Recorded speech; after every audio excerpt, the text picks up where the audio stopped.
അത്യുജ്വല കഥാമുഹൂർത്തങ്ങളിലൂടെ കുടുംബവിളക്ക് അന്ത്യത്തിലേക്ക്. അതേ നമ്മുടെ പ്രതീഷ് സുമിത്രയെ തള്ളിപ്പറയുന്ന രംഗങ്ങൾ നമ്മുടെ പ്രേക്ഷകരുടെ ആ ഒരു മനസ്സ് നെഞ്ചു നോവിക്കുന്ന ആ ഒരു എന്താ പറയുക കണ്ണീരണിയിക്കുന്ന രംഗങ്ങൾ തന്നെയാണ് നമുക്കിനി കാണുവാൻ സാധിക്കുന്നത്.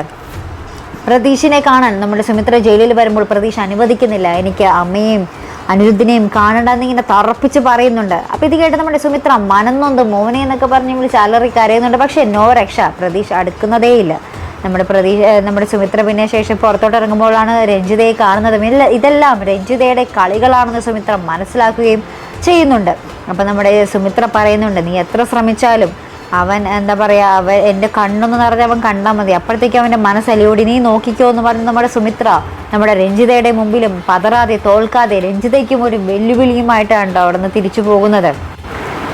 ശേഷം പ്രതീഷ് ശ്രീനിലയത്തിൽ വരികയും നമ്മുടെ സുമിത്രയുടെ വിശ്വാസങ്ങളെല്ലാം തകർക്കുന്ന രീതിയിലുള്ള ഒരു പ്രതികരണം തന്നെ പ്രതീഷ് അവിടെ കാഴ്ചവെക്കുകയും ചെയ്യുന്നതായിട്ട് നമുക്ക് കാണുവാൻ സാധിക്കുന്നത്. സുമിത്രയായും അനിരുദ്ധായും ഒക്കെ വളരെ വലിയ വാക്കുതർക്കം തന്നെ അവിടെ നടക്കുന്നതായിട്ട് നമുക്ക് കാണുവാൻ സാധിക്കുന്നുണ്ട്. ശേഷം നമ്മുടെ അനന്യയും ഇങ്ങനെ സ്വരമോളെ കൊടുക്കേണ്ടി വരുമോ എന്നുള്ള ഒരു പേടി നിൽക്കുന്ന രംഗങ്ങൾ നമുക്ക് പ്രമോയിൽ കാണുവാൻ സാധിക്കുന്നുണ്ട്. എന്തായാലും വളരെ സംഘർഷഭരിതമായ മുഹൂർത്തങ്ങൾ തന്നെയാണ് അടുത്ത ഒരാഴ്ച നമുക്ക് കാണുവാൻ പോകുന്നത് കേട്ടോ.